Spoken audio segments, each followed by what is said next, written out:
तो तुम बोल रही थी कि 1 1 क्या बोल रही थी तुम, जरा फिर से एक बार क्वेश्चन करो कि 1 1 चेक हो जा रहा है सर, लेकिन इनटू चेक नहीं हो पा रहा है, यही ना। तो इनटू क्यों नहीं चेक हो पा रहा है, तो इनटू का डेफिनेशन जाके पढ़ो। इनटू फंक्शन का डेफिनेशन है कि अगर हमारे फंक्शन का कोडोमेन दिया हुआ है और रेंज दिया हुआ है तो कोडोमेन ज़्यादा होना चाहिए रेंज से, तब उसे इनटू फंक्शन कहते हैं। मतलब ऐसा कोई फादर बच जाना चाहिए जिसका कोई भी पुत्र नहीं हो। यही था ना इनटू फंक्शन का डेफिनेशन। तो ये कैसे चेक होगा, जब आप फंक्शन का रेंज निकालोगे, जैसे रेंज निकालोगे और कोडोमेन, हमेशा जानते हो कि कोडोमेन अगर होगा तो ज़्यादा होगा, नहीं तो बराबर होगा रेंज के। तो अब सोच के देखो तुम कि अगर हमारा कोडोमेन का हर एक एलिमेंट्स अगर इधर से एसोसिएट हो गया, सारा का सारा एसोसिएट हो गया, तब तो भैया रेंज और कोडोमेन बराबर हो गया। लेकिन अगर हर एक एलिमेंट एसोसिएट नहीं हो पाया, कोई ना कोई एलिमेंट बच गया, मतलब वाई का बी सेट का, तो वो ऐसा फादर रह गया जो खाली रह गया, तब ही उसे इनटू फंक्शन कहते हैं। अगर सारा का सारा किसी न किसी का से जुड़ा हुआ है तो वो ऑन टू फंक्शन कहलाता है। तो यहाँ पे इसीलिए आप क्वेश्चन को नहीं बना पाते हो, इनटू फंक्शन को नहीं चेक कर पाते हो, क्योंकि आपको अब सीखना पड़ेगा रेंज निकालना। क्योंकि रेंज निकालोगे तभी तो कंपेयर करोगे ना कोडोमेन से। मतलब सारा वर्क अब आपको करना होगा को, मतलब किसके लिए, रेंज निकालने के लिए। रेंज निकालने आना चाहिए। तो डेफिनेशन बहुत आसान है इनटू फंक्शन का, कि अगर कोडोमेन से कम पड़ जाए रेंज तो इनटू फंक्शन कहते हैं। लेकिन इस वर्ड में छुपा हुआ है रेंज, रेंज कम पड़ जाए तो रेंज निकालना पड़ेगा ना पहले। तो रेंज पढ़ना, पूरा डोमेन जितना आसान है ना निकालना, उतना आसान नहीं है रेंज निकालना। वैसे तुम्हारा 12th में जो जो पार्ट मतलब टॉपिक है ना, उसमें रेंज बहुत आसान आसान वाला दिया है। अभी हम लोग एनसीईआरटी ही कंप्लीट कर रहे हैं और आर एस अग्रवाल है कि नहीं, तो उसमें बहुत आसान आसान क्वेश्चन ही दिया रहेगा, आप फटाफट फटाफट बना लोगे। जब हमको जो कॉन्सेप्ट बताएंगे उससे आप क्लियर हो जाएगा, उसके लिए टेंशन ना लो। तो चलो अब आते हैं हम लोग, तुम्हारा जो भी टॉपिक में दिक्कत है पहले आप बता दो, फिर डिस्कस करते हैं। मतलब इनटू वाले फंक्शन में एक आध क्वेश्चन दो, क्योंकि रेंज निकालने हम बताएंगे और रेंज निकालने बताएंगे तो इनटू फंक्शन आपको समझ में आ ही जाएगा। ओके ठीक, चलिए। तो अब जो कहानी बताए उसके अकॉर्डिंग हम जो क्वेश्चन है वो लेते हैं। क्या कह रहा है कि so that the function F from R to R such that कि एफ एक्स जो है मतलब function from R to R, तो यहाँ से ये तो क्लियर हो गया ना कि आर हमारा डोमेन है और आर ही मेरा क्या है, यही गड़बड़ हो जाती है। This is not a range, this is codomain. पढ़े नहीं हो क्या सारा lecture? From function from A to B अगर दिया रहेगा तो बी को हम लोग क्या बोलते हैं, कोडोमेन बोलते हैं। ये डोमेन होगा अगर फंक्शन होगा तब, वो भी रिलेशन होगा तो इसको डोमेन नहीं कहते हैं। रिलेशन होगा तो पहले देखते हैं कि कौन कौन एसोसिएट है, लेकिन फंक्शन होगा तो ये डोमेन कहला जाता है। अब ये कोडोमेन है, मतलब कोडोमेन रियल नंबर है। रियल नंबर का मतलब कि कोडोमेन अब कुछ छूट नहीं रहा है, माइनस इन्फिनिटी से प्लस इन्फिनिटी सब है।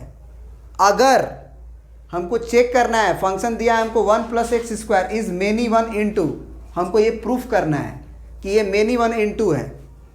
तो देखो दो तरीका है बनाने का इसका, एक तरीका है विदाउट ग्राफ और एक तरीका है with the help of graph. अगर हम किसी फंक्शन का ग्राफ बना लें तो बहुत आसानी से फंक्शन चेक हो जाता है। तो ये अगर हमको मान लो फंक्शन दिया हुआ है 1 + x², तो y बराबर 1 + x² लिख सकते हैं इसको हम लोग, बोलो। अब तुम बताओ कि y बराबर 1 + x² का ग्राफ बनाना है, तो क्या हम y बराबर x² का ग्राफ बनाने जानते हैं? तो अगर उसमें 1 जुड़ा हुआ है तो ग्राफ हमारा क्या होगा, 1 यूनिट ऊपर शिफ्ट हो जाएगा बस। y बराबर एक्स स्क्वायर का ग्राफ पहले यहाँ से हुआ करता था, अब 1 यूनिट ऊपर चला जाएगा, तो ग्राफ हमारा कुछ इस तरह से हो जाएगा। कोई दिक्कत? अब y बराबर ये पॉइंट का कोऑर्डिनेट क्या होगा, तो हम ये तो कह सकते हैं ना कि ये y एक्सिस है तो x कोऑर्डिनेट 0 होगा। अगर ये y एक्सिस है तो यहाँ का x कोऑर्डिनेट तो पक्का पता है 0 होगा, तो x को 0 रखेंगे तो y क्या मिलेगा 1। अब तुम खुद बताओ कि ग्राफ बन गया तो मेनी 1 और 1 1 कैसे चेक किया जाता है? मेनी 1 और 1 1 कैसे चेक किया जाता है? हॉरिजॉन्टल लाइन खींचा जाता है, हॉरिजॉन्टल लाइन खींचा जाता है, और हॉरिजॉन्टल लाइन से क्या फिक्स हो जाता है? y की डिस्टेंसेस, और y का डिस्टेंस फिक्स हो गया, y का डिस्टेंस फिक्स हो गया मतलब x बदल रहा है अब x1 x2, यहाँ से ये देखो ये x1 और यहाँ से ये देखो x2, लेकिन ये वाला y और ये वाला y सेम हो जाएगा क्योंकि आपने पैरेलल लाइन खींचा है x एक्सिस के। अब जरा सोच के देखो कि 2 गो x के लिए एक ही y मिला कि नहीं, तो मेनी वैल्यूज पे एक ही वैल्यू मिल रहा है, तो भैया प्रूफ हो गया ना मेनी 1। अब हम चेक करेंगे इनटू और ऑन टू, तो इनटू और ऑन टू को चेक करने के लिए रेंज को कंपेयर किया जाता है कोडोमेन से। ग्राफ हमारे सामने है, रेंज कैसे निकालते हैं? ग्राफिकली, ग्राफ का y एक्सिस पे प्रोजेक्शन। अब जरा देखो कि y एक्सिस पे जो प्रोजेक्शन लोगे तो ये इधर की तरफ इनफाइनाइट बढ़ रहा है, इधर की तरफ इनफाइनाइट बढ़ रहा है, तो अगर इसका प्रोजेक्शन लिया जाए तो यहीं तक ना ले पाओगे, क्या इसके नीचे हमारा ग्राफ मिलेगा? तो इसका मतलब ये हुआ कि with the help of graph हम बोल सकते हैं, विथ ग्राफ या फ्रॉम ग्राफ, बोलोगे कि ग्राफ से, from graph range is equal to क्या, कहाँ से कहाँ तक, तो 1 क्लोज से लेके इनफाइनाइट तक, क्योंकि रेंज 1 से ही ना, y का वैल्यू को रेंज कहते हैं, ये x को मत देख लेना 0, y कोऑर्डिनेट देखो यहाँ का, y कोऑर्डिनेट 1 से है, ओरिजिन यहाँ है, तो y का वैल्यू 1 से लेके इन्फिनिटी तक आ रहा है, तो रेंज इसका क्या है 1 से इन्फिनिटी तक, और कोडोमेन क्या है ऑल रियल वैल्यू, तो हुआ ना रेंज कम,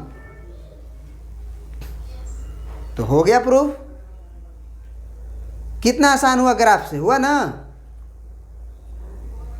तो हम बार बार बोल रहे हैं कि सारे फंक्शंस का ग्राफ बनाने सीख लो आप, नॉर्मल फंक्शन का ग्राफ बनाने सीख लो पहले, और उसके बाद सीख लो शिफ्टिंग ऑफ ग्राफ। इतना से तुम्हारा इतना आसान हो जाएगा एनसीईआरटी का बुक कि तुम सोच नहीं सकते हो, बहुत आसान हो जाता है। नहीं तो दूसरा मेथड भी बताएंगे ही हम तुम्हें, उसमें कोई दिक्कत नहीं है। तो पहला का आंसर लिख देंगे, मेनी 1 का लिखेंगे कि if draw horizontal line, draw any horizontal line, any horizontal line on graph then it intersect 2 points, so many one function, ये करके लिख दोगे तो और अच्छे, मतलब मार्क्स को काटेगा ही नहीं। और लिख लेंगे एंड रेंज बिलोंग्स टू 1 से infinity is a subset of codomain,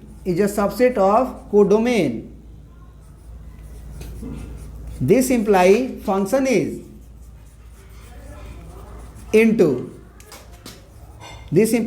is into, और ये ऊपर वाला क्या मेनी 1, तो हुआ ना मेनी 1 इनटू, क्लियर हो गया ना,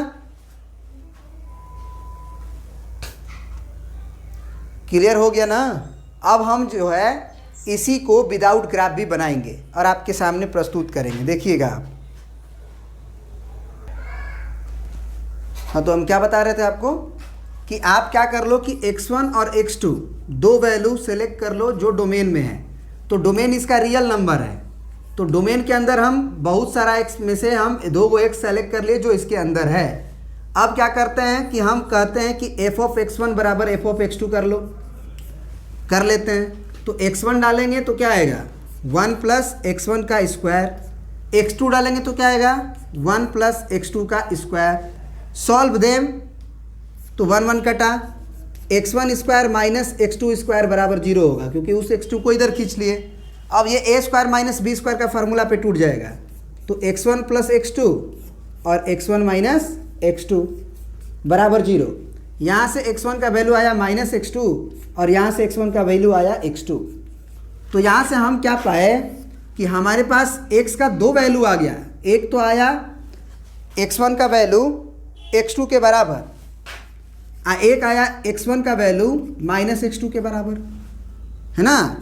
x1 का वैल्यू एक आया माइनस x2 के बराबर और एक आया x2 के बराबर। मतलब हमारे पास x2 और माइनस x2 और माइनस x2 दो वैल्यू ऐसे थे जिसके चलते हमारा सेम y आ रहा था, सेम fx1 या fx2 आ रहा था।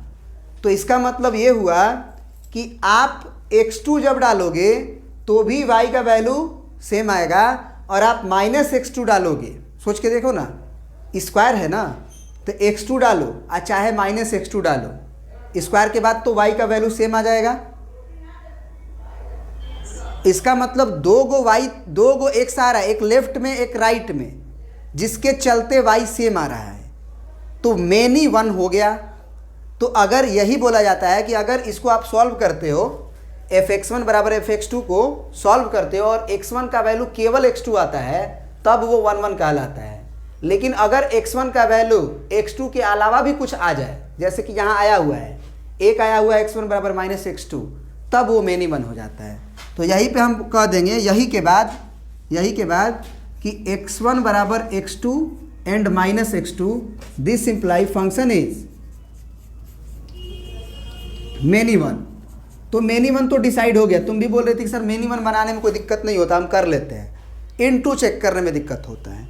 तो इनटू चेक करने में इसलिए दिक्कत होता है क्योंकि अब रेंज निकालना पड़ेगा। कोडोमेन हमको रियल नंबर दिया हुआ है, तो रेंज निकालेंगे तब ना कंपेयर करेंगे। तो रेंज कैसे निकालें, अब उसके लिए कहानी देखो क्या होगा। रेंज जो होता है वो y का वैल्यू होता है इन डोमेन के अंतर्गत वो y कितना कंटेन कर ले रहा है। तो जरा बताओ कि डोमेन हमको क्या दिया हुआ है, x का वैल्यू हमको माइनस इन्फिनिटी से प्लस इन्फिनिटी दिया हुआ है कि नहीं डोमेन का वैल्यू। लेकिन हमको रेंज का वैल्यू निकालना है, मतलब ये y बराबर 1 प्लस एक्स स्क्वायर का वैल्यू कहाँ से कहाँ तक जाएगा, इस y का वैल्यू कहाँ से कहाँ तक जाएगा इस डोमेन के अंदर, ये चीज़ पकड़ना है। जरा बताओ x का वैल्यू अगर माइनस इन्फिनिटी से प्लस इन्फिनिटी है तो एक्स स्क्वायर का वैल्यू कहाँ से कहाँ तक जाएगा। अब बताओ स्क्वायरिंग ऑफ इनइक्वालिटी आना चाहिए कि नहीं। आपको स्क्वायरिंग ऑफ इनइक्वालिटी आना चाहिए कि नहीं। This is basic concept. तो स्क्वायरिंग ऑफ इनइक्वालिटी अगर आप पढ़े हुए हो, आपको लिंक है डिस्क्रिप्शन में डालेंगे, आप देख लेना, है ना। या इसका हम ये भी कह सकते हैं कि इसके बाद वाला लेक्चर में हम यही वाला पार्ट डाल दें, स्क्वायरिंग ऑफ इनइक्वालिटी, है ना। तो अगर याद रखना कि अगर x का वैल्यू माइनस इन्फिनिटी से प्लस इन्फिनिटी हो, यानी कि नेगेटिव से पॉजिटिव जाता है, तो एक्स स्क्वायर का वैल्यू सबसे पहले 0 से स्टार्ट होता है, क्योंकि एक्स स्क्वायर कभी नेगेटिव नहीं हो सकता है। एक्स स्क्वायर का सबसे मिनिमम वैल्यू 0 ही ना होगा।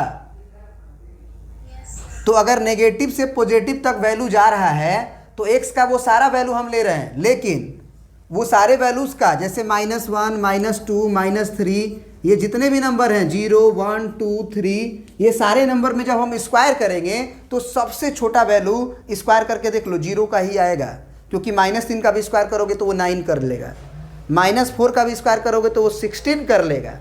तो सबसे मिनिमम वैल्यू जो एक्स स्क्वायर का आएगा वो 0 आएगा, और सबसे मैक्सिमम तो इन्फिनिटी का स्क्वायर चाहे माइनस इन्फिनिटी का स्क्वायर, वो इन्फिनिटी ही रहेगा। तो एक्स स्क्वायर का वैल्यू हमारा चला आया कहाँ से कहाँ तक में, अब 0 से इन्फिनिटी में चला आया। तो एक्स स्क्वायर के बाद अब 1 जोड़ेंगे तो सारे इनइक्वालिटी में हमको 1 जोड़ना होगा। तो एक्स स्क्वायर प्लस 1, इधर भी 1 जोड़ेंगे, इधर भी 1 जोड़ेंगे। सॉरी, इस पे इक्वल टू होल्ड नहीं करा सकते हैं क्योंकि हम कभी इन्फिनिटी पे नहीं पहुंच सकते हैं। इन्फिनिटी इतनी बड़ी संख्या है कि वहाँ पहुँचना मुश्किल है। तो X square plus 1 greater than equal to 1 और यहाँ लेस देन।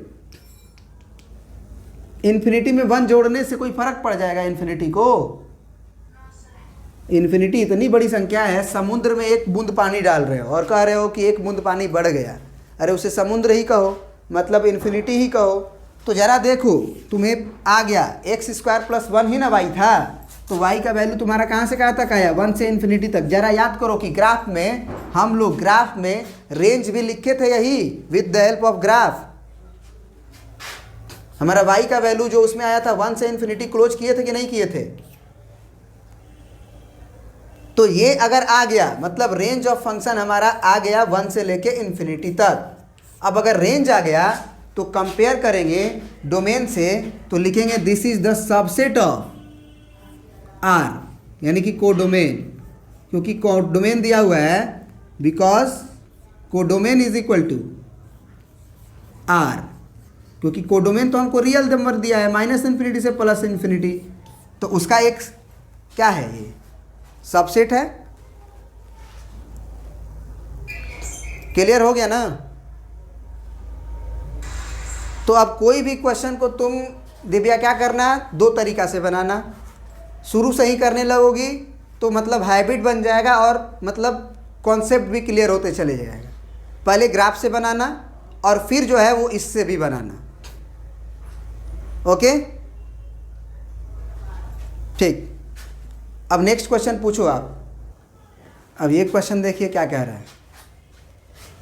क्वेश्चन नंबर 8 कह रहा है कि लेट f है ना from 0 to π/2 to r such that कि fx जो है वो sin x है, and g from 0 to π/2 to r such that कि gx जो है वो cos x है, सो दैट कि each one of f and g, मतलब fx को अकेला अगर देखा जाए एंड g को अकेला देखा जाए तो वो 1-1 फंक्शन होगा इस डोमेन के अंतर्गत।